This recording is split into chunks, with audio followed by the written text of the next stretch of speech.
शुद्ध जिनवरहि अर्थ तीर्थ है जो है विनाश भव जो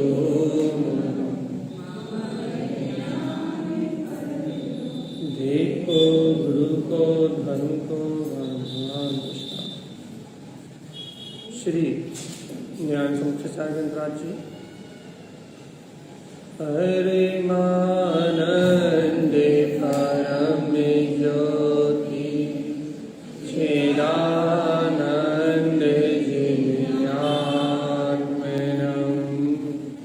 स्वयं रूपं समं शुद्धं विहिते स्थाने नमस्कृतम्। ये श्री ज्ञान समुच्चय सार जी ग्रंथादिराज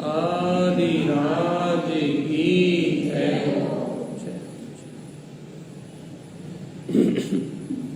एक साथ मंत्रोच्चारण करेंगे।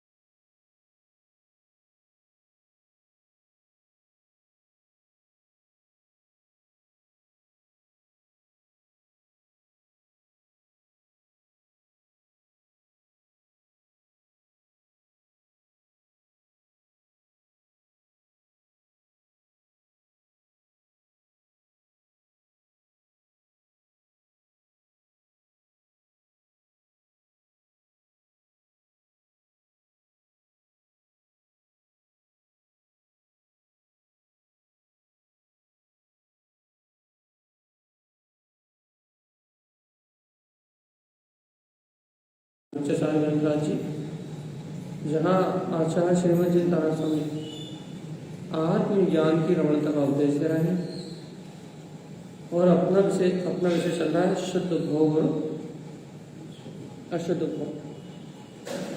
तो अपन एक गाथा पीछे की लेके आगे के विषय की ओर बढ़ते हैं।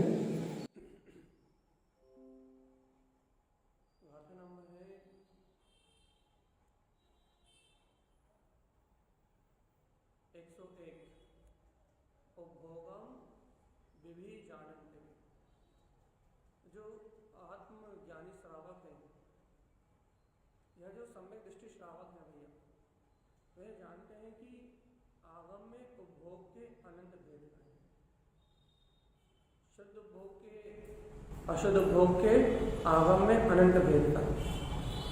अनेक प्रकार से दर्शाया गया है कि जीव किन किन निमित्तों से अशुभ उपभोग करता है, किन किन निमित्तों से अशुद्ध उपयोग में रत रहता है, और शुद्ध उपभोग करने के लिए भी आगम बहुत सारे विधि विधान दिए गए हैं। लेकिन उपभोगम विधि जानते, ज्ञानी विभिन्न प्रकार के उपभोगों को जानता है। दो भेद कर दिए, शुद्धम अशुद्धम परम। इसमें दो हैं, एक शुद्ध है और एक अशुद्ध। शुद्ध भोग शुद्ध मुक्ति मार्ग, शुद्ध भोग मोक्ष का मार्ग है भैया, और अशुद्धम निगोय पतम, और अशुद्ध भोग निगोद में पतन करना। ये बात अपन कल तक समझ चुके थे भैया कि शुद्ध भोग करने वाला जीव अर्थात जिसने अपने स्वभाव को जान लिया है, जो सम्यक दृष्टि है, जो सम्यक ज्ञानी है, जिसके अभिप्राय में अपना गायक आत्मा व्यक्त हो गया, ऐसा शुद्ध उपभोग करने वाला जीव मुक्ति मार्ग मोक्ष मार्ग को प्राप्त करेगा। और अशुद्धम निगोयम पतम, और अशुद्ध उपभोग करने वाला जीव नियम से निगोद की यात्रा की तैयारी करेगा। एक बात याद रखना अपना कभी कि जब तक जीव को सम्यक दर्शन और ज्ञान नहीं होगा तब तक उसका उपभोग शुद्ध है। सरल भाषा में कहें तो जब तक जीव को अपने स्वरूप की दृढ़ स्वीकारता नहीं होगी, जब तक जीव के अभिप्राय में अपना ज्ञायक तत्व आत्मा प्रकट नहीं होगा, अभिप्राय में अपने शुद्ध तत्व को ग्रहण करने की भावना नहीं होगी, तब तक इस जीव का शुद्ध उपभोग नहीं होगा। जब तक मान्यता मिथ्या है या फिर आपका लक्ष्य संसार का है, आपके लक्ष्य में संसार ही है, आप संसार में ही अपना हित मानते हो, संसार में अपना हित जानते हो भैया, तो आचार्य तानास्वामी का कहना है या फिर कोई भी आचार्य कहे कि जब तक आपके अभिप्राय में लौकिकता है, सांसारिक भोग की भावना है, तब तक आपका शुद्ध भोग नहीं होगा। अर्थात यदि इस लोक में आपको कुछ भी करना धरना बाकी रह गया कि अभी तो ये करना है, अभी तो ये करना है, अभी तो ऐसी भूमिका है, अभी तो ऐसी जिम्मेदारी है, यदि भगवान की वाणी सुनने के बाद भी यदि इस लोक में आपको कुछ करना धरना बाकी रह गया है, ये मैं करता हूँ, ये मुझे करना है, या ये करना जरूरी है, यदि भगवान की बात सुनने के बाद भी करने धरने के भाव रह जाए तो नियम से अशुद्ध भोग होगा। कैसे अशुद्ध भोग होगा भैया? क्योंकि मान्यता ही मिथ्या है, अभिप्राय ही मिथ्या है कि भगवान की वाणी में आया है कि तू पर पदार्थ का रंच मात्र भी कुछ परिणमन करा सकता नहीं, पर पदार्थ तेरे अनुकूल परिणमित होने वाला नहीं, तू तो स्वयं स्वाधीन गायक तत्व भगवान आत्मा है भैया। यदि अभिप्राय में पर पदार्थ को परिणमन कराने की रुचि है या पर पदार्थ को मैं परिणमन करा सकता हूँ, ऐसी कोई कांक्षा, ऐसी कोई वांछा है अपने जीवन में, तो कभी भी शुद्ध भोग प्रकट होने वाला। और अशुद्ध भोग क्या है भैया? इंद्रिय विषयों को भोगने की जो मन में लालसा है, जो राग देश आदि अशुद्ध परिणाम है, और राग देश आदि अशुद्ध परिणामों से जो पर भाव में लीनता है, पर पर्याय की ओर जो अपना दृष्टिकोण है, अर्थात अभिप्राय में जो मिथ्यात्व है, उसका नाम ही अशुद्ध भोग है। तो शुद्ध भोग में जाने के पहले इतना आप स्वीकार कर लो कि जब तक अभिप्राय सम्यक्त नहीं होगा, जब तक आत्मा शुद्ध स्वभाव का लक्ष्य अपना नहीं बनेगा, तब तक शुद्ध उपयोग प्रकट होने वाला नहीं। अशुद्ध उपयोग से जो होता है वो अशुद्ध भोग होता है, और शुद्ध उपयोग से अर्थात सम्यक दर्शन ज्ञान से या शुद्ध उपयोग से जो होता है वो शुद्ध भोग होता है। अपन चल रहा है तानास्वामी की ग्रंथ सामने रखे हैं, गाथा नंबर 102। अब मिलान करो तारण अब मिलान करो कि तानास्वामी क्या कह रहा है। शुद्ध उपभोग्यम जैन है, तानास्वामी क्या कह रहे हैं? जो भवजीव शुद्ध उपभोग करते हैं, तब काय के माध्यम से करते हैं। अब ये बात आएगी भैया, क्योंकि शुद्ध उपभोग करने के लिए तो माध्यम चाहिए, जिसे अशुद्ध उपभोग करने के लिए मन अज्ञान चाहिए। 5 इंद्रिय के विषय मन अज्ञान राग आदि परिणाम में लगा हो, इंद्रिय विषय भोग की चाहना में लगा हो, तो अशुद्ध उपभोग होता है। अशुद्ध उपभोग के लिए क्या चाहिए? अज्ञान। मन क्या करे? 5 इंद्रिय के विषय में लग जाए, पाप आदि कसाय आदि भाव में लग जाए, तो क्या होने लगता है भैया? अशुद्ध भोग। तो अशुद्ध भोग के लिए अज्ञान चाहिए भैया। अज्ञान का कारण, कुज्ञान के कारण अशुद्ध भोग होता है। तो अब शुद्ध भोग जो शुद्ध भोग कर रहे हैं उनके लिए क्या चाहिए भैया? तो यह तानास्वामी कह रहे हैं, जिन जीवों को शुद्ध भोग करना है, मति शुद्ध ज्ञान चिंतन, उन्हें क्या चाहिए भैया? वर्तमान में मति शुद्ध ज्ञान चाहिए, सम्यक मति और सम्यक शुद्ध ज्ञान चाहिए। क्योंकि मति शुद्धम चिंतनम, जो मति और शुद्ध ज्ञान के माध्यम से चिंतन करते हैं भैया, उनको शुद्ध भोग प्रकट होता है। अब ये अपनी साधना की बात आ गई। यदि अपने को आत्म साधना करनी है, यदि अपन मोक्ष मार्ग में आरोहण करना चाहते हैं, तो तानास्वामी साधकों को चेतावनी दे रहा है, हे भव्य आत्मा, शुद्ध उपभोगम जैन, उपभोगियम जैन, जो वास्तविकता में शुद्ध उपभोग करना चाहते हैं, शुद्ध उपभोग, अशुद्ध नहीं, जो वास्तव में शुद्ध उपभोग करना चाहते हैं, उनके लिए हितकारी है। क्या हितकारी है?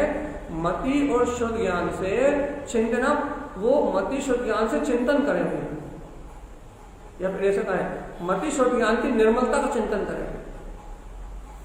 ये चिंतन करें कि हमारा ज्ञान कहीं कुमति ज्ञान तो नहीं, कहीं हमारा ज्ञान कुशुद्ध ज्ञान तो नहीं, कहीं हम ज्ञान में रत होके पर पदार्थों में तो अपना जीवन व्यतीत नहीं कर रहे।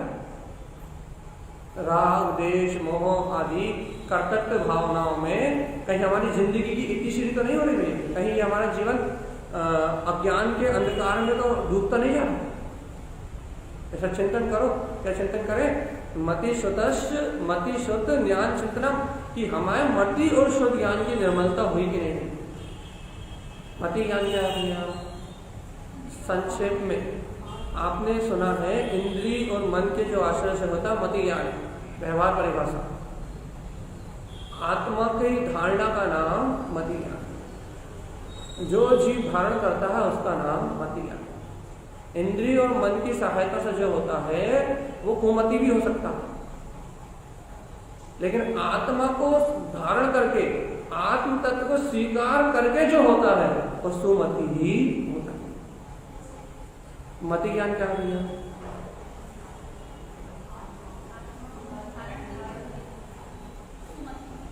सुमति ज्ञान कहो या मति कहा मतलब सुमति होता है।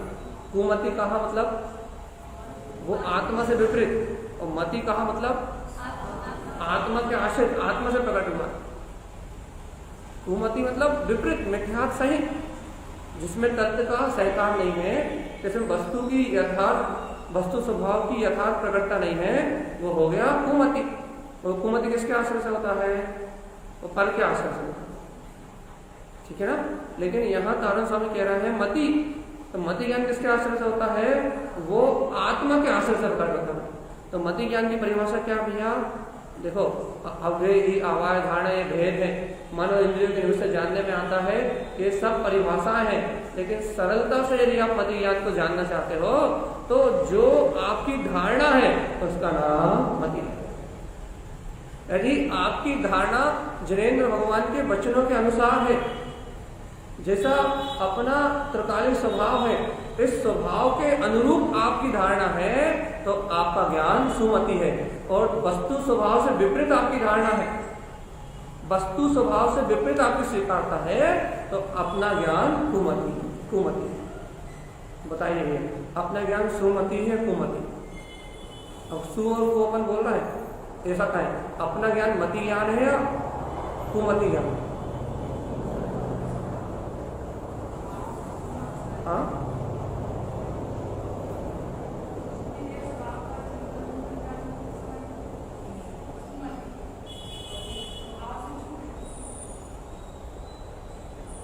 बता दो भैया। क्योंकि मति ज्ञान में, यदि मति ज्ञान में एक बार धारणा में आ गया, यदि मति ज्ञान में एक बार धारण कर लिया, यदि मति ज्ञान की धारणा बैठ गया कि मैं शुद्ध हूँ, बुद्ध हूँ, मुक्त हूँ, अविनाशी हूँ, यदि एक बार यदि निर्णय में आ गया कि मैं त्रिकाली गायक स्वभाव हूँ, तो फिर वो मति पलटे ही नहीं। वही मिथ्यात्व का उदय आएगा, राग का उदय आएगा। हाँ, तो आवरण आ सकता है लेकिन मति नहीं पलटना चाहिए। तो अपन यहाँ क्या कह रहे हैं कि यहाँ तारण स्वामी शुद्ध उपभोग की बात कर रहे हैं, क्योंकि शुद्ध उपभोग मुक्ति का मार्ग है। तो जो जीव शुद्ध उपभोग को करते हैं, मति शुद्धम ज्ञान चिंतनम, वो मति शुद्ध ज्ञान का चिंतन करते हैं। तो ये बताओ तो कि मति और शुद्ध ज्ञान है क्या? तो मन और इंद्रियों के आश्रय से प्रकट हो रहा है, पहले वो तो क्षयोक्षम है, वो तो कुमति भी हो सकता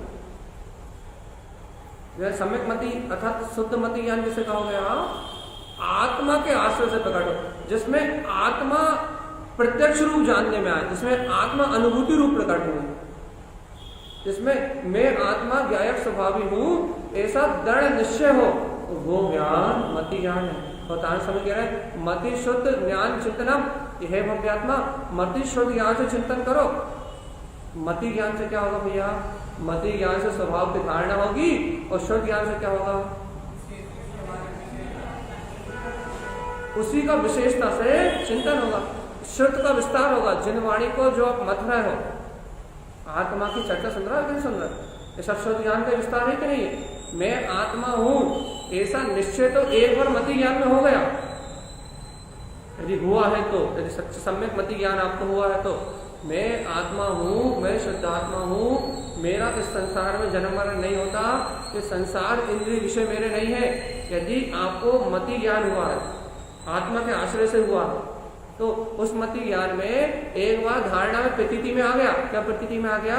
कि मैं आत्मा शुद्ध बुद्ध हूँ, ये मति ज्ञान की धारणा में आ गया।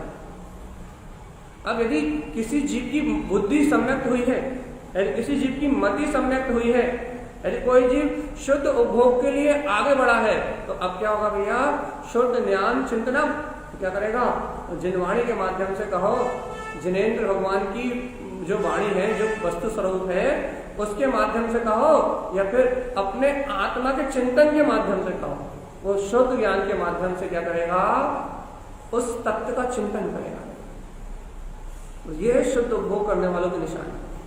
देखो भैया, वर्तमान में अपने को अवधि ज्ञान नहीं है, मना पर ज्ञान नहीं है, केवल ज्ञान नहीं है, लेकिन वर्तमान में मति और शुद्ध ज्ञान तो है ना। लेकिन यदि सम्यक दृष्टि है तो मति शुद्ध है, और सम्यक दृष्टि नहीं तो कौन सा है? यदि किसी मिथ्या दृष्टि से पूछो कि कौन सा तो ज्ञान है, तो वो ही मति शुद्ध कह देगा। लेकिन भैया वास्तव में तो यदि आपको तत्व की धारणा नहीं है, तो कौन सा ज्ञान है भैया? तू मत को कुछ। तो पहले अपने को ये देखना पड़ेगा कि अपने ज्ञान कुमति को शुद्ध है या मति शुद्ध है। क्योंकि दान समझ रहा है, मति शुद्ध ज्ञान से शुद्ध उपभोग प्रारंभ होगा।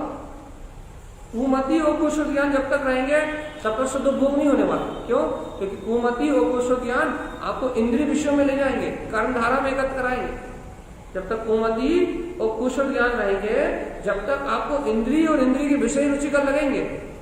जो लौकिक मानता है ना भैया, आपको लौकिक मानता ही सत्य लगेंगी जब तक कुमति और कुशुद्ध रहेगा। इंद्रिय विषयों का परिणाम ही सत्य भाषित होगा जब तक कुमति और कुशुद्ध रहेगा। और भैया वास्तव में यदि शुद्ध उपभोग करना है, एकदम शुद्ध, अपने त्रिकाली गायक परमात्मा में जो अनंत चतुष्टय है, जो मेरे आत्मा में परमानंद है, यदि इस परमानंद स्वभाव का शुद्ध उपभोग करना है, शुद्ध एकदम शुद्ध, मति और शुद्ध ज्ञान चाहिए। तो निर्णय कर लो भैया कि अपना ज्ञान मति है, शुद्ध। ये फिर उल्टी चार है, उल्टी चरैया। उल्टी चरैया क्या है? आत्मा से विपरीत, कुमति और कुशुद्ध। अपनी चाल सीधी है, उल्टी। हाँ,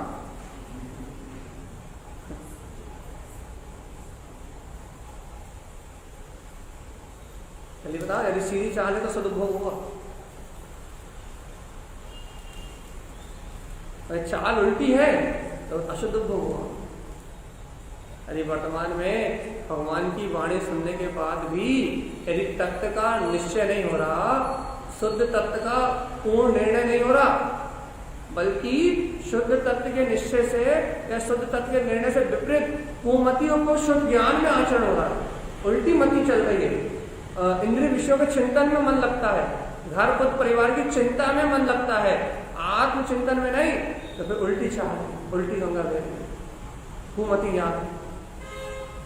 सब जान रहा है, देखो भैया, सब जान रहा है, सब समझ रहा है, सब अनुभव की बातें समझ में आ रही हैं, अनुभव से ये बातें समझ में आ रही हैं कि कोई किसी को कुछ नहीं करता, इसके बाद भी करता करता करता करता, ऐसा क्यों नहीं हुआ, वैसा क्यों नहीं हुआ, ऐसा होना चाहिए था, ऐसा होना चाहिए था। सब जान रहे हो, सब समझ रहे हो, सब अनुभूति से सिद्ध है कि किसी के करने से कुछ नहीं होता। भगवान की वाणी को जान रहे हो, समझ रहे हो, अच्छे से देख रहे हो, पढ़ रहे हो, लिख रहे हो, इसके बाद भी यदि चिंताएं नहीं छूट रही और ये मान्यता नहीं टूट रही कि घर पुत्र परिवार मेरा है, इनका कर्ता धर्ता मैं हूं, और यदि इनकी सल और चिंताओं से निवृत्ति नहीं आ रही कि मैं किसी को कुछ नहीं कर सकता, प्रत्येक समय का परिणाम अपनी तत्समय की योग्यता से चल रहा है, यदि ऐसी निराकुलता नहीं आ रही, ऐसी निश्चिंता नहीं आ रही, तो अब उल्टी चाल है। समझ में आ रहा है कि नहीं आ रहा है? आ रहा है कि नहीं?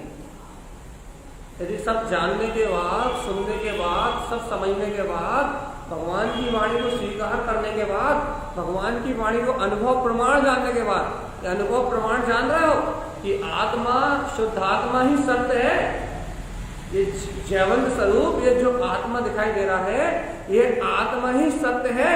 इसके अलावा पुत्र, परिवार, संयोग आदि सारे भाव क्षणभंगुर है, विनाशिक है।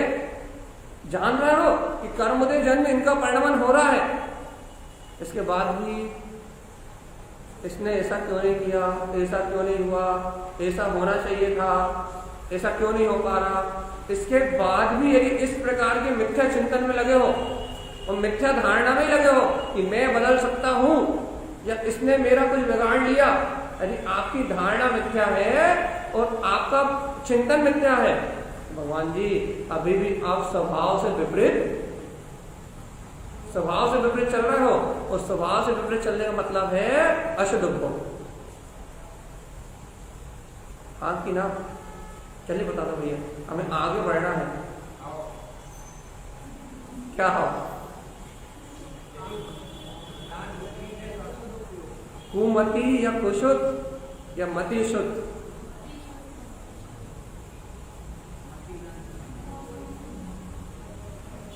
फाइनल करके बता दो, क्योंकि मति शुद्ध वाले को विशेष उपलब्धि होना है।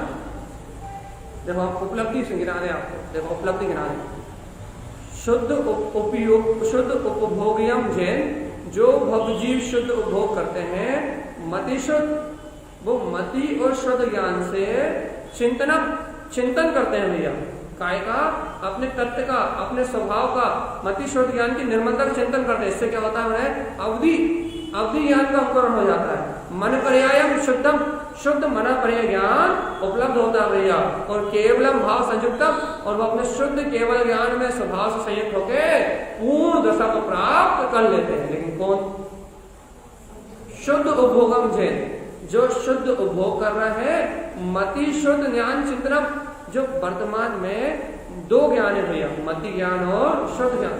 इन मति और शुद्ध दो परोक्ष ज्ञानों से, ये दो परोक्ष है ना, इन मति और शुद्ध रूपी परोक्ष ज्ञान से, जब क्या कहते हैं, अवधि ज्ञान, मना पर्याय केवल ज्ञान की अपेक्षा परोक्ष है, तो इन मति और शुद्ध ज्ञान रूप परोक्ष ज्ञान से अपने प्रत्यक्ष आत्मा का जो भोग कर रहा है, अपने आत्मा को जो प्रत्यक्ष जान रहा है। क्यों? क्योंकि अपने मति ज्ञान में और अपने शुद्ध ज्ञान में अपना आत्मा प्रत्यक्ष है। देखो भैया, आत्मा गुप्त है। कब तक गुप्त है? जब तक वो आपके अनुभव में नहीं आती। मति शुद्ध ज्ञान जब तक कुमति को शुद्ध है, जब तक उनने आत्मा को अनुभव नहीं किया, तो आप क्या कह सकते हो भैया कि आत्मा परोक्ष है, मतलब दिखाई नहीं देती। कब तक दिखाई नहीं देती? जब तक कुमति और कुशुद्ध ज्ञान। लेकिन मति और शुद्ध ज्ञान ही उसको प्रकट होंगे। ये बात तो निश्चय है, मति और शुद्ध ज्ञान ही उसको प्रकट होंगे जिसने अपने स्वभाव का साक्षात्कार कर लिया, जिसने स्वीकार कर लिया है कि वो गायक ध्रुव तत्व परमात्मा ही मैं हूं। ऐसा जिसकी मति में बिल्कुल स्पष्ट है भैया, मति ज्ञान में निश्चय हो गया है कि भगवान की वाणी में जो आया है वही प्रकाश सत्य है। और शुद्ध ज्ञान में जो घर पुत्र परिवार की चिंता नहीं करते, जिन्हें चिंतन होता भैया, भगवान ने कहा है कि मैं शुद्ध बुद्ध अविनाशी हूँ। शुद्ध ज्ञान में गंगा में जिनवाणी में जो आ रहा है भैया, वही मेरा स्वभाव। जो ऐसा चिंतन करते हैं उन्हें क्या हो जाता है भैया? अवधि ज्ञान, मना पर्याय ज्ञान, ये मना पर्याय और अवधि ज्ञान प्रकट हो जाते हैं और शुद्ध केवल ज्ञान के भाव से वो भवजीव संयोग हो जाते हैं। ये शुद्ध उपभोग का फल है भी। अभी मति और शुद्ध ज्ञान के द्वारा होता है वर्तमान में, लेकिन इसका फल है कि जैसे जैसे मति शुद्ध ज्ञान से चिंतन करोगे, वैसे वैसे अवधि ज्ञान, मन प्रिय ज्ञान और केवल ज्ञान की व्यक्तता होती जाएगी। जैसे जैसे इन परोक्ष ज्ञान से शुद्ध भाव को प्रकट करोगे, शुद्ध आत्मा का चिंतन करोगे, वैसे वैसे निर्मलता, अवधि ज्ञान, मन प्रिय ज्ञान, केवल ज्ञान की व्यक्त होती जाएगी। आवरण हटते जाएंगे भैया। देखो एक छोटा सा उदाहरण, हमारी जीवात्मा के ऊपर या हमारे गुणों के ऊपर ज्ञानावर्णी, मति ज्ञानावर्णी, दर्शन क्या बोलते हैं, मति ज्ञानावरण, शुद्ध ज्ञानावरण, अवधि ज्ञानावरण, मनापर्य ज्ञानावरण, केवल ज्ञानावरण, यानी ज्ञानावरणी कर्म का आवरण बढ़ता क्यों जा रहा है हमारे ऊपर? इन ज्ञानावरणी कर्मों का आवरण क्यों बढ़ता जा रहा है? कारण खोजो। आपके ज्ञान पे आवरण क्यों बढ़ रहा है? आपका ज्ञान निरंतर आवरण भाव से क्यों हो रहा है? आवरण घट क्यों नहीं रहा?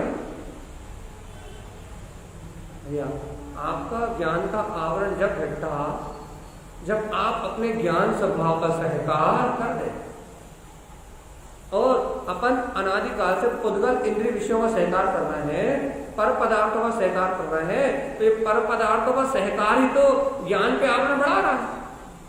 बताओ। अच्छा, कर्म आत्मा से तो आ नहीं रहे, तो कर्म कहां से आ रहे हैं? मैं आत्मा, जीव आत्मा हूं, और अपन यहाँ जहां बैठे हैं, यहाँ चारों तरफ पुद्गल वर्णाएं ठसाठा भरी हुई, भरी कि नहीं भरी? अपने को दिख नहीं रही, लेकिन यहाँ पूरा हाल अनंतानंत पुद्गल वर्णाओं से भरा हुआ है। अपन पर पदार्थ को देखेंगे, इंद्रिय विषयों में रत होंगे, अपन राग द्वेष परिणाम करेंगे, मोह राग आदि द्वेष आदि परिणाम करेंगे, तो यहाँ जो ठसाठस पुद्गल वर्णाएं भरी हुई है, वो क्या करेंगे भैया? वो ज्ञानावरण, दर्शनावरण आदि कर्म के रूप में परिणमित होके अपने गुणों को ढकती जाएंगी। जय ना आवरण, और क्या? कहानी समझ में आई कि नहीं है? हाँ, आगे समझ में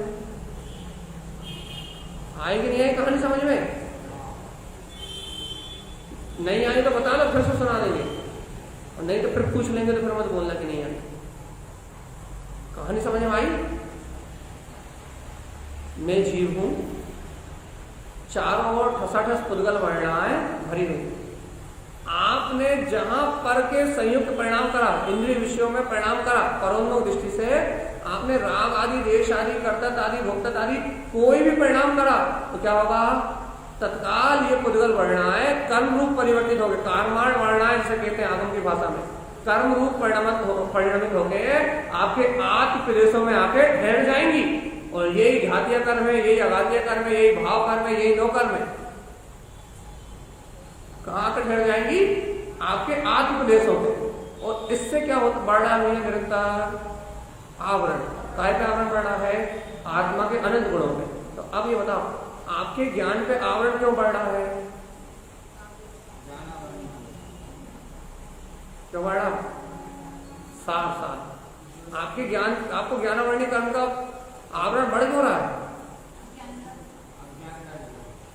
सीधा कहो ना भगवान जी, इस पर पुद्गल का सहकार करने का, पुद्गल इंद्रिय विषयों का सहकार करने का। पुद्गल इंद्रिय विषयों को देख रहे हो, और भाव राग द्वेष में कर रहे हो, मोह भाव में परिणमित हो रहे हो, तो ये कर्मों के जो स्कंध है, ये कर्माण वर्णा रूप परिणमित होके अपने आत्म प्रदेशों पे आकर ठहर रहे हैं, और मेरा जीव कर्मों से घिरता जा रहा है। आज मतिस्वत ज्ञान में इतनी स्वतंत्रता है कि मन से विचार कर रहे हो, यदि आज भी इंद्रिय विषयों में लगे रहे तो इतनी परतंत्रता हो जाएगी कि अक्षर के अनंत में वहां ज्ञान रह जाएगा, इतना ज्ञान ढक जाएगा, निगोद परिणाम चलेगा। क्या करना चाहते हैं अपन? क्या करना चाहते हैं? आवरण हटाना चाहते हैं ना? आवरण हटाना चाहते हैं ना? तो अब यदि आपको आवरण हटाना है, ज्ञानावरणी, दर्शनावरणी, अंतराय, मोहिनी आदि, यदि आपको इन कर्मों का आवरण हटाना है, तो तारण समझ करें मति शुद्ध ज्ञान चिंतना, तो निर्मल मति शुद्ध ज्ञान का चिंतन करो। क्या चिंतन करें? अरे भगवान आत्मा, पुद्गल के सहकार से आवरण बढ़ता है, और चैतन्य आत्मा के आत्म स्वभाव के सहकार से आवरण हटता है। अशुद्ध उपभोग से आवरण बढ़ता है, और शुद्ध उपभोग से आवरण घटता है। भैया, तो आप यदि मति शुद्ध ज्ञान से अपने स्वरूप का चिंतन करते हो, तो आपका आवरण घटेगा, और आवरण घटेगा तो क्या होगा?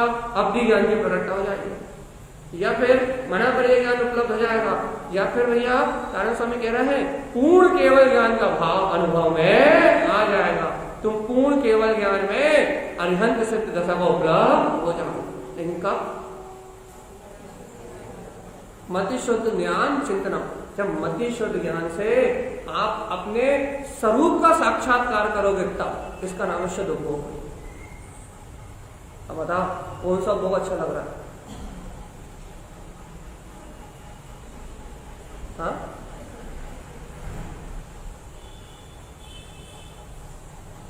कौन सा वाला अच्छा लग रहा है?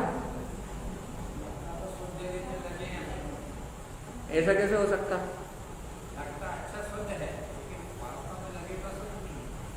तो ऐसा कैसे हो सकता है? ये हम कह रहे हैं कि रुचि हो गुलाब जामुन खाने की और खा रहे हो नीम।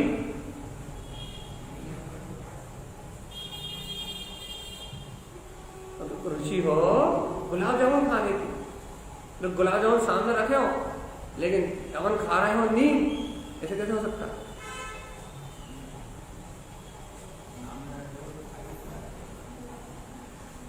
क्योंकि ये देखो आत्मा सामने रखा हुआ आपके, कहीं छुपा तो है नहीं।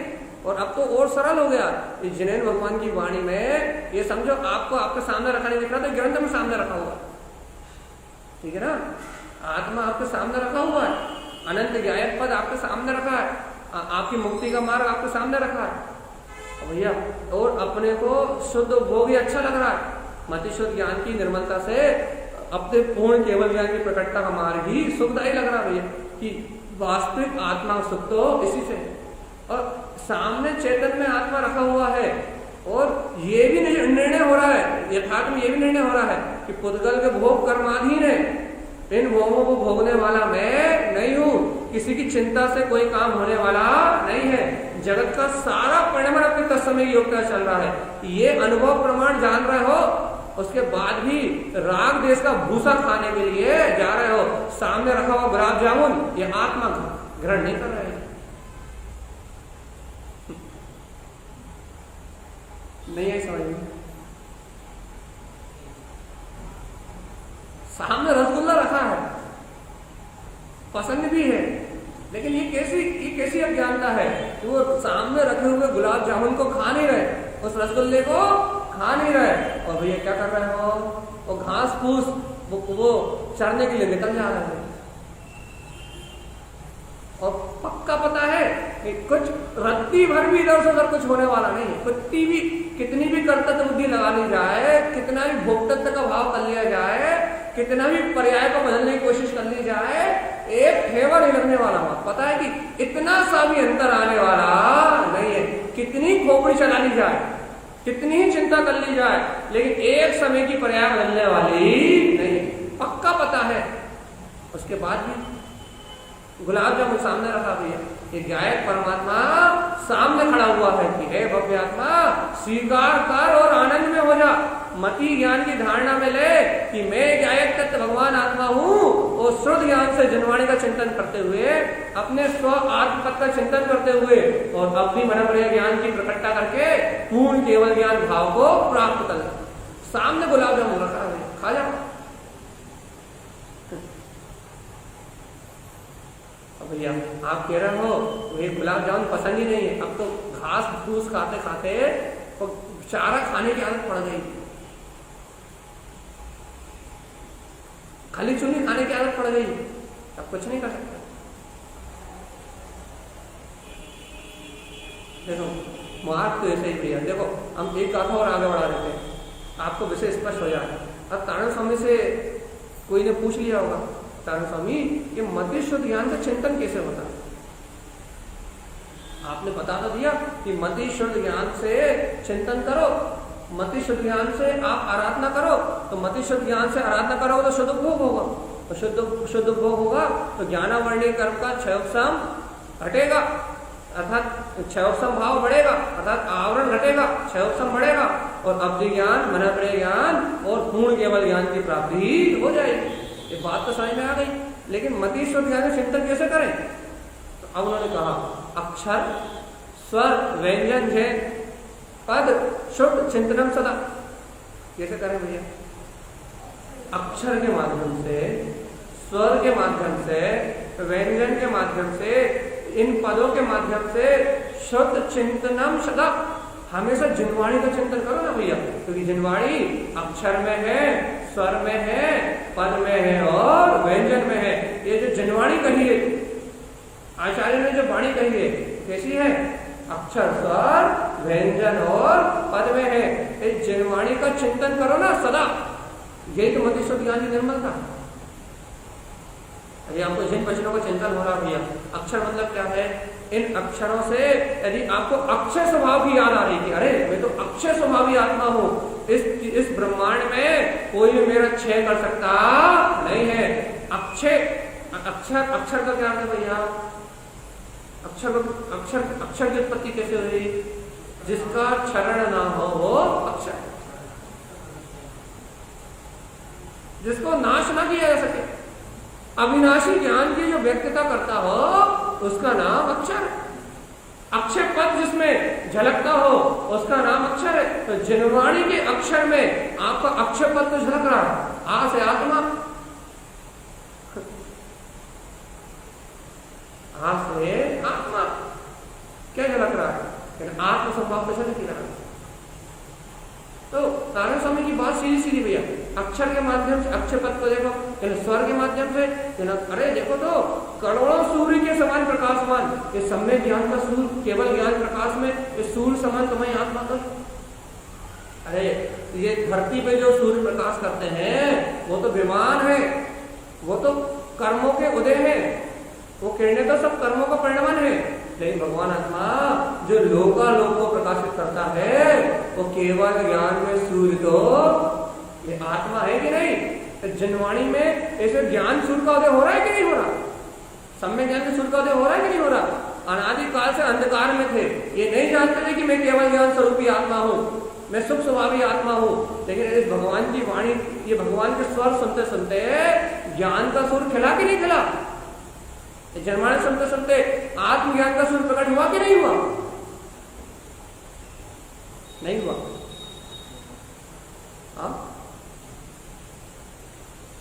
तो ये देखो, जनवाणी सुनते सुनते आपकी मति भ्रष्ट है कि सल्टी? यदि मति भ्रष्ट है तो वही संसार, वही उठना, वही सोना, वही जागना, वही खाना, वही पीना, वही जन्म और वही मरण। यदि मति भ्रष्ट है तो अनादि से जैसा संसार था वैसा का वैसा रहेगा। और एक भगवान की वाणी सुनते सुनते यदि मति सरल गई, मति पलट गई, क्या मति पलट गई कि मैं गायक सूर्य चैतन्य में परमात्मा ही हूं, अनंत केवल ज्ञान से प्रकाशित मेरी आत्मा है। ऐसा स्वर सुनाई दिया कि नहीं दिया भगवान की वाणी में? क्या भैया स्वर सुनाई दिए कि भगवान की वाणी में नहीं दिए? क्या स्वर? कि तू केवल ज्ञान में ध्रुव सत्ता है, ध्रुवी है तू, ध्रुव के अलावा कुछ है। ये भगवान की वाणी में सुनाई दिया कि नहीं भैया? यदि भगवान की वाणी में सुनाई दे गया कि तू केवल ज्ञान में ध्रुव सत्ता है, तो फिर इन क्षणभंगुर पदार्थों की ओर क्यों देख रहा है? इनसे रिश्ता ही कहाँ रहा? क्यों रिश्ता नहीं रहा? क्योंकि ये तो थोड़ी देर में मिला जाएंगे। वो केवल ज्ञान का सूर्य प्रकट होते ही एक समय में ये सारी पर्याय झलकेंगी, इनसे कुछ लेना देना तो नहीं। तो अक्षर से अक्षय अविनाशी अपना अक्षय स्वभाव, और स्वर से सूर्य समान प्रकाशमान केवल ज्ञान में प्रकाशित अपनी ध्रुव सत्ता और व्यंजन में। अच्छा बताओ, आत्मा कहाँ छुपा है ये बताओ, हमें तो ये बताओ छुपा कहाँ? हाँ, हमें तो छुपा हुआ बताओ भाई। आत्मा अनुभव में नहीं आ रहा, इंद्रियों से जानने में नहीं आ रहा, हम इतने समय से उसे देख नहीं पा रहा है, हमें उसकी अनुभूति नहीं हो रही, तो ऐसा छुपा कौन से कोने में जाकर छुपा हुआ होगा आत्मा, ये तो बता। हाँ, अरे कहीं तो छुपा होगा ना, नहीं दिख रहा, अनुभव में नहीं आ रहा, जानने में नहीं आ रहा, देखने में नहीं आ रहा, उससे मिलन नहीं हो रहा, तो कहाँ छुपा है वो जो मिल नहीं रहा? कहाँ घूम गया? अरे कहाँ घूम गया?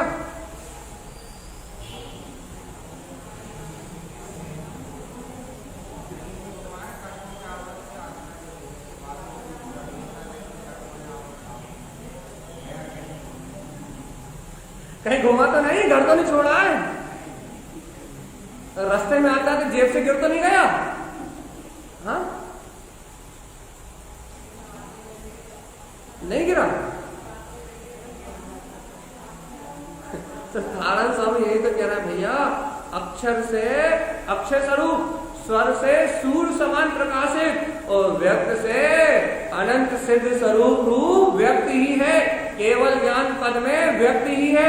ये गुप्त ही कहाँ है जो तुमसे व्यक्त कर रहा है? और व्यंजन से अपनी पर्याय में अपने शुद्ध आत्म प्रदेश रूप व्यक्त ही है।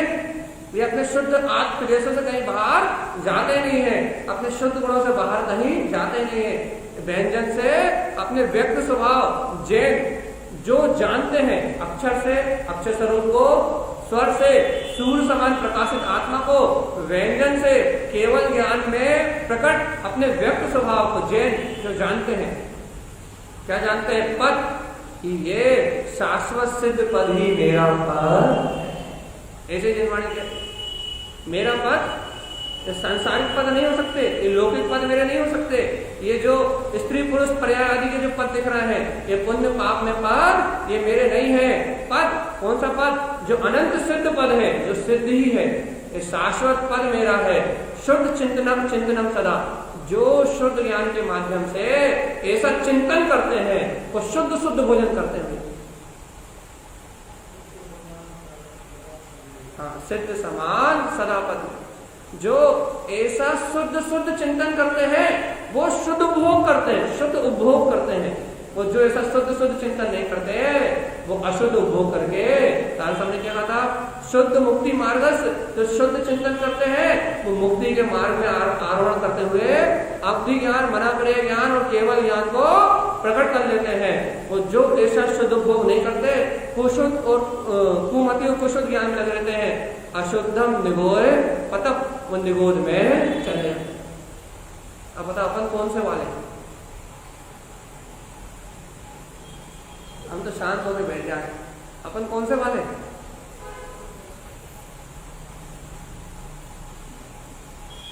कौन से वाले अपन? बस यहां सब आंसर देना बंद कर देते। चलो आगे की ज्यादा ले लेते, हम आंसर नहीं जाए आपको। अवकाशम के रंग रोमान, अवकाशम मतलब ठहर जाओ। अक्षर स्वरूप का चिंतन करने की बात हुई, सूर्य समान प्रकाशमान आत्मा के चिंतन करने की बात कही, व्यक्त केवल ज्ञान में स्वभाव को चिंतन करने की बात कही कि और सिद्ध पद में मेरा ही स्वभाव है।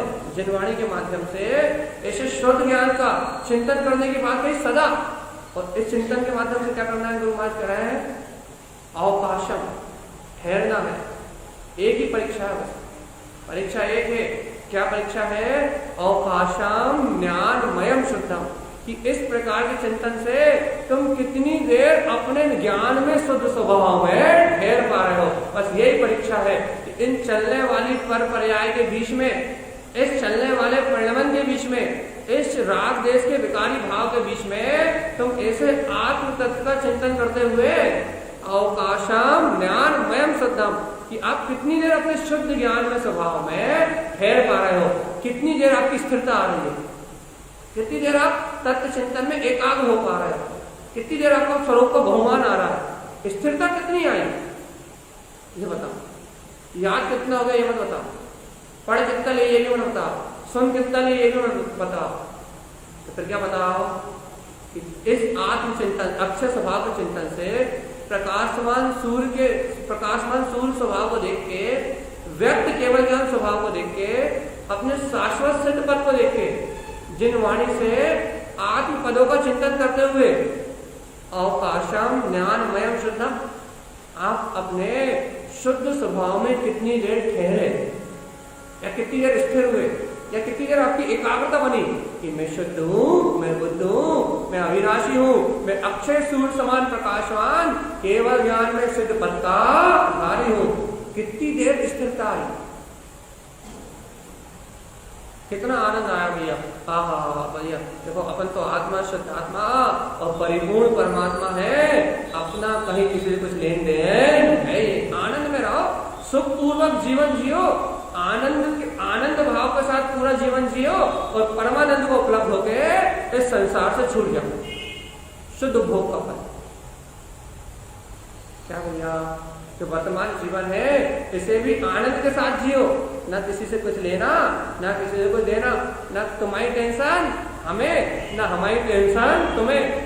तू सिद्ध मैं सिद्ध और सर्व सिद्ध, तू सिद्ध है मैं सिद्ध हूं और इस ब्रह्मांड में हर जगह सिद्ध ही सिद्ध है। सिद्धों का मेला है, चारों तरफ सिद्धों का मेला है, किसी से कुछ लेना देना है ही नहीं। तुम भी आनंद के साथ, प्रसन्नता के साथ, अहिंसा के साथ, वीतराग धर्म के साथ तुम भी जीवन जियो और जियो जीने दो। जगत के 6 काय के जीवों को तुम भी स्वतंत्रता के साथ जीवन जीने दो। आनंद भाव के साथ जियो और आनंद भाव के साथ सबको जीने दो। तुम आनंद स्वरूप आत्मा हो और इस ब्रह्मांड में जितने आत्मा है वो सब आनंद स्वरूप आत्मा है। सब अपने अपने सबको भैया अपने अपने आनंद को भोगने वाले। बताओ कले काय की, आकुलता काय की, चिंता काय की, उलझन काय की, दिन रात की किलकिल काय की। शरीर किलकिल सही हो, शरीर से किलकिल होती है, ये शरीर अपना है ही नहीं, अब किलकिल खत्म। शरीर में ममत्व से किलकिल थी, शरीर है तो बच्चे हैं, बच्चे हैं तो दुकान है, दुकान है तो घर, दुकान है तो वो घर है तो दुकान है, दुकान है तो भाई सबका पालन पोषण करना, कमाना है, परिवार है, कुटुंब चलाना, समाज चलाना। शरीर है तो सारी झंझट है, शरीर अपना है तो सारे सहयोग अपना है, शरीर ही अपना नहीं है तो हाँ, यदि ये अपना नहीं है तो फिर कौन की पत्नी? शरीर ही नहीं तो किसकी पत्नी करोगे? और शरीर नहीं तो बच्चे किसके लाओगे? शरीर नहीं तो घर किसके लिए बनाओगे? अब शरीर अपना नहीं है तो दुकान किसके लिए जाओगे? और शरीर अपना नहीं तो भोजन किसके लिए करोगे? जब तक ये अपना है तब तक सब अपने हैं, और यदि ये अपना नहीं है तो फिर यदि ये अपना नहीं है तो फिर कोई भी अपना है ही नहीं। जब इससे ममत्व छोड़ दिया तो बाकी सबसे ममत्व अपने आप ही छूट गया, छोड़ना नहीं पड़ा। और ये दादा स्वामी कह रहा है भैया क्या करता है? शुद्ध भोग करता। क्या खाता है? आइसक्रीम रसगुल्ले खाता है, आइसक्रीम खाता है, रसगुल्ले खाता है, इमरती खाता है, क्या खाता है? कचौड़ी। हाँ भैया हम भूल के आते हैं बड़ी मुश्किल से, और आप गुलाब जामुन, आइसक्रीम, रसगुल्ले, इमरती, कचौड़ी कहना आप सब यही याद दिला देते हो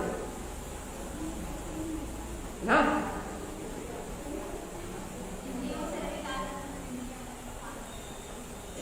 अब आप देख लो, आप अतीन्द्रिय आत्मा की चर्चा सुन रहे हैं। अक्षर स्वरूप आत्मा, स्वर सूर्य समान प्रकाशित आत्मा, व्यंजन केवल ज्ञान में व्यक्त आत्मा, क्या होता है? पद सिद्ध पद आत्मा और सिद्ध स्वरूपी आत्मा, शुद्ध चिंतनम सदा।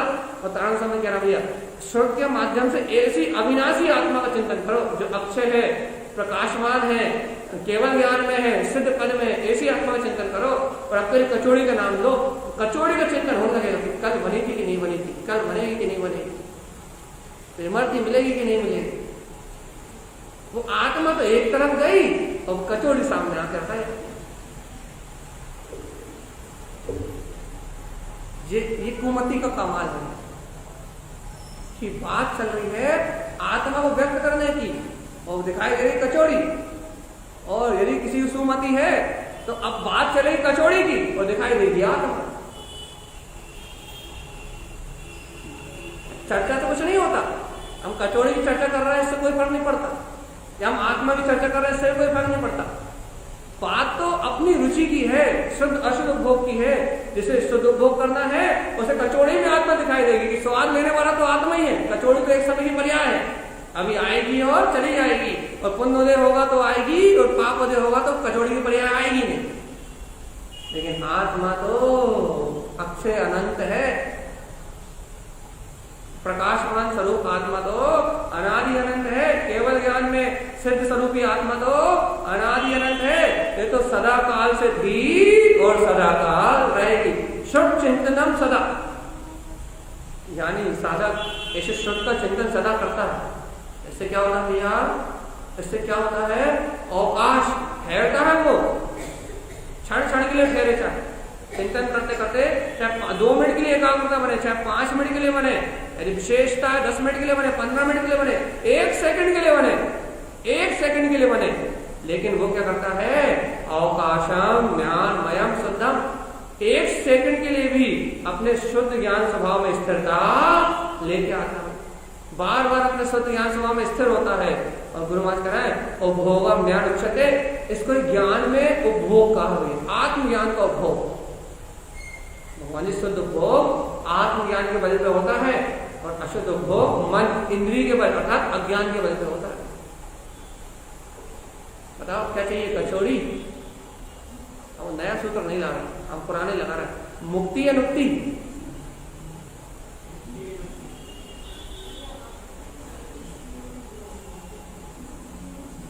मुक्ति या नुक्ति?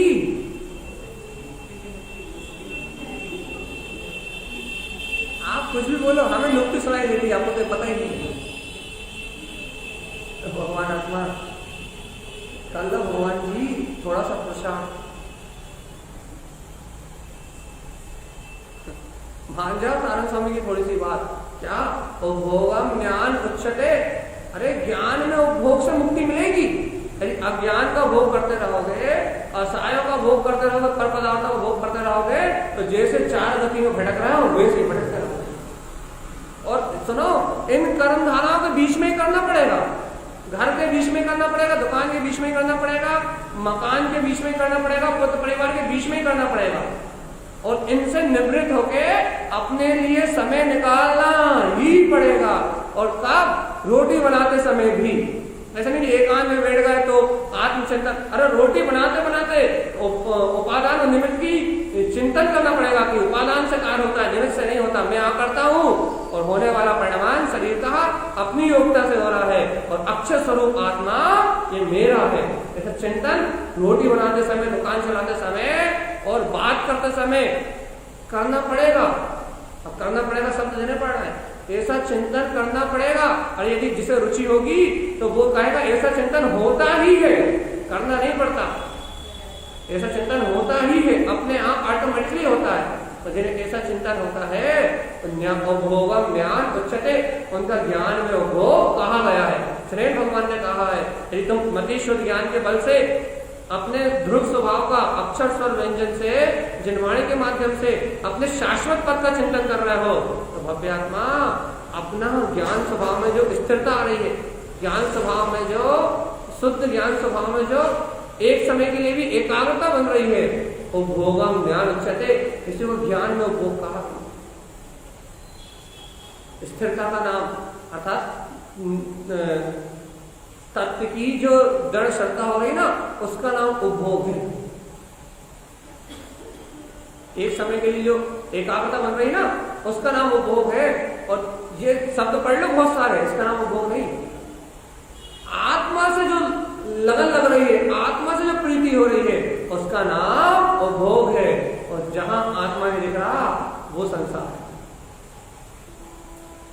चलिए बताओ, देखो भाई उपभोग की कहानी शुरू हुई है और टाइम पूरा हो गया,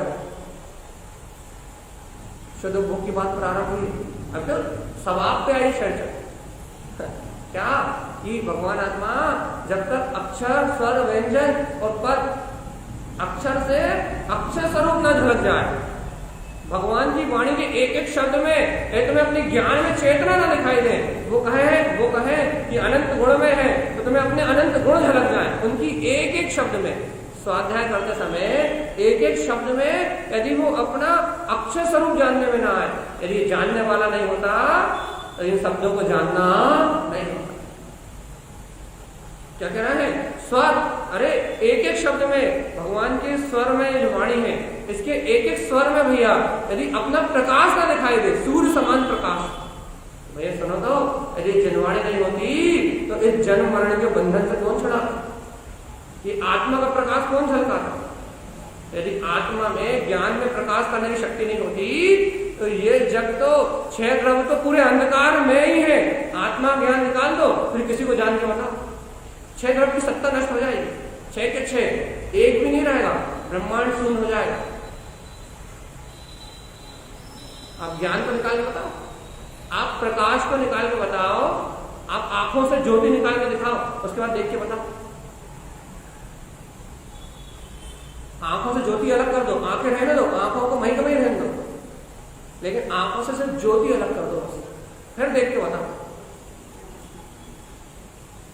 चलिए बताओ, आंखों से देखते हो ज्योति से? अभी तो आंखें कहते थे, ज्योति से देखते हो।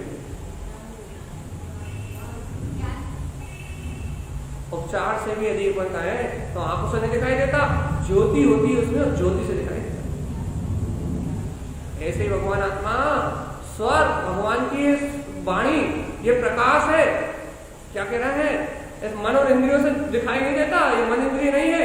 यदि वो प्रकाश आत्मा ना हो, वो ज्ञान स्वभाव ना हो, तो इस संसार में कुछ भी 6 के 6 द्रव्य नष्ट हो जाएंगे, तत्काल ब्रह्मांड शून्य हो जाएगा, अस्तित्वहीन हो जाएगा। सिर्फ आप प्रकाश हटा के बता दो। अरे अगर छोटा सा उदाहरण लो, ये आपकी साड़ी खिड़की दरवाजा बंद कर दो और अंधेरा कर दो बिल्कुल, वो एलईडी भी नहीं चलनी चाहिए जो बोर्ड में चल रही है, रेड कलर की, वो एलईडी भी नहीं चलनी चाहिए। अभी सब सुन्न हो जाएगा। कितने लोग बैठे हैं, या क्या रखा है, यहाँ कौन सी वस्तुएं हैं, अंधकार कर दो, अभी ये हॉल शून्य हो जाएगा, शून्य होते हुए कुछ दिखाई देने वाला। क्या कहना चाहते हैं, समझ में आया?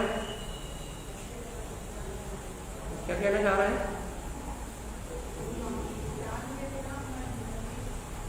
यदि स्वर नहीं है, यदि प्रकाशवान सूर्य आत्मा नहीं है, तो फिर यहां कुछ भी खत्म, जीरो।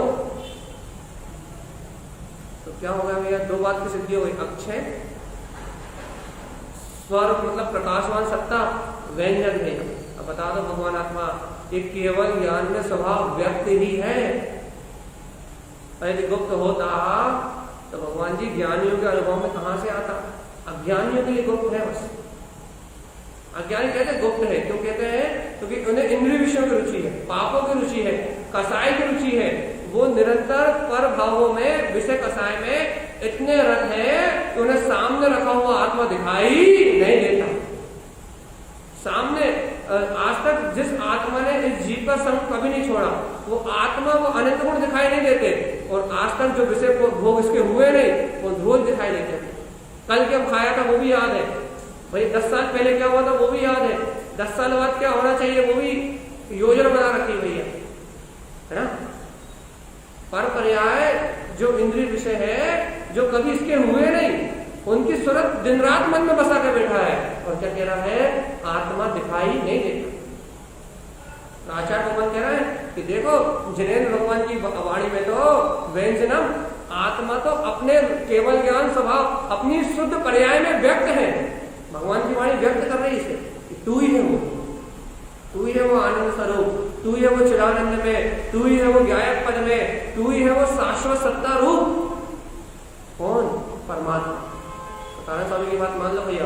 अक्षर, स्वर, व्यंजन, जैन पद, जो अक्षर स्वर व्यंजन से गुथे हुए जो पद का है, कौन सा पद?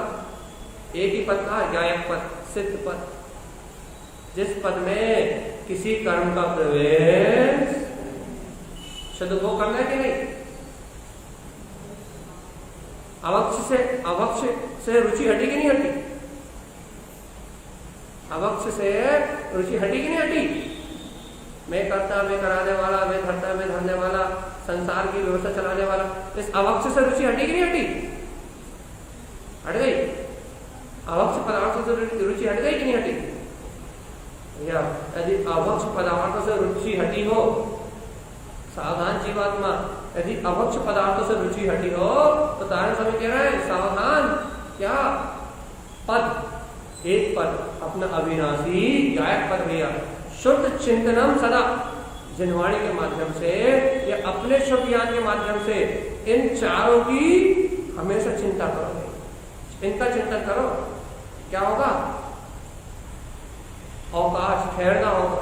कहाँ ठहरोगे? ज्ञानमयम शुद्धम, जो अपना शुद्ध ज्ञान स्वभाव है इसमें ठहरना होगा। उपभोगम ज्ञान इच्छते, और एक समय के लिए भी वहां ठहर जाओगे, एक समय के लिए वहां एकाग्र हो जाओगे, एक समय की भी स्थिरता प्राप्त कर लोगे। तो तारण स्वामी कहते हैं उपभोगम ज्ञान उच्चते, इसको हम ज्ञान में उपभोग कहते हैं, इसको हम शुद्ध उपभोग कहते हैं। और ये शुद्ध उपभोग ही नियम से मुक्ति का कारण है। बताओ भगवान आत्मा कौन सा भोग करोगे? कसाय खाओगे,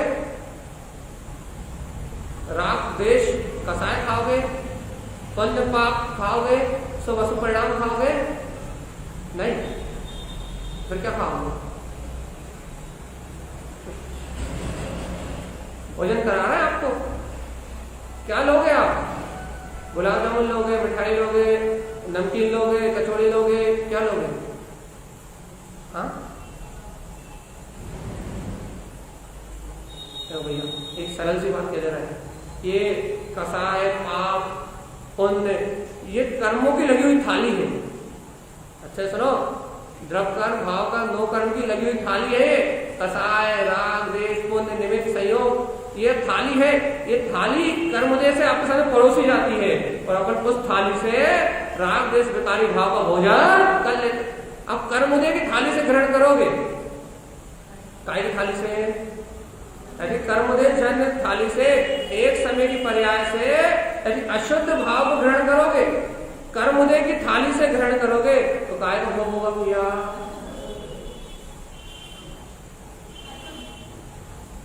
नीचे गाड़ी वाले खड़े रहना। यदि आप कर्मों की थाली से भोजन करोगे तो काय का भोग होगा?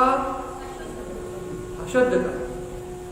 और भगवान आत्मा सुन लो, जिन्हें भगवान की वाणी अक्षर के माध्यम से, स्वर के माध्यम से, व्यंजन के माध्यम से, पद के माध्यम से तुम्हें अनंत गुणों की थाल लगा के दे रही है, शुद्ध भोग ज्ञान में थाल। अब काय से भोजन करोगे? कर्मों की थाली से खाओगे या जिनवाणी की थाली से खाओगे? हाँ झूठ मत बोलना, चैत्यालय में बैठे, जिनवाणी के सामने बैठे।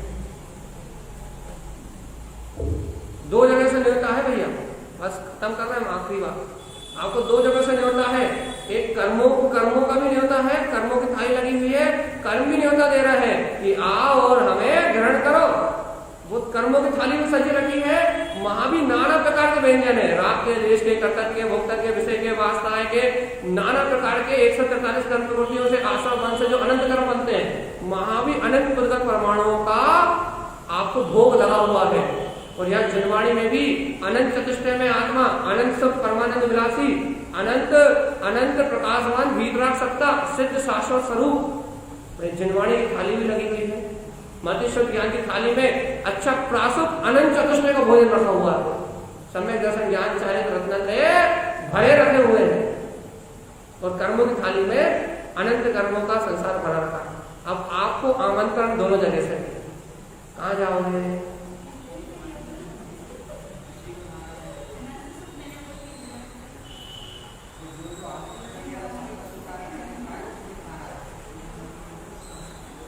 दोनों जगह से आमंत्रण आ रहा है भैया, आप कहाँ जाओगे? अब तो जाना एक ही जगह, एक उल्टा, एक पूरब में है और एक पश्चिम में है। कहाँ जाओगे?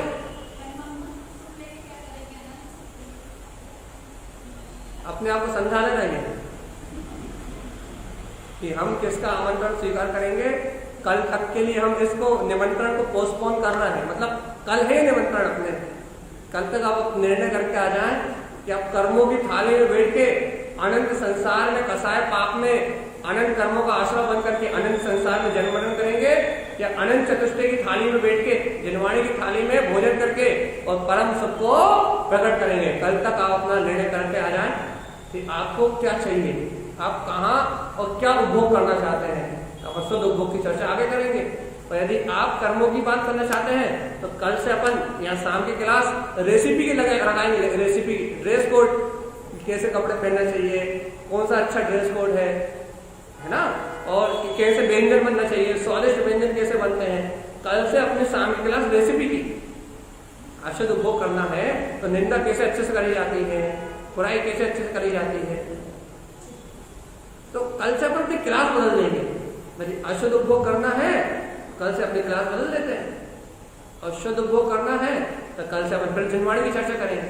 तो ठीक है, कल तक के लिए आपको 2 जगह से आमंत्रण है। आप अपना पक्का निर्णय करके आए कि आप कहाँ भोजन करने जाने वाले। ठीक है भैया, बोलिए श्री गुरु महाराज।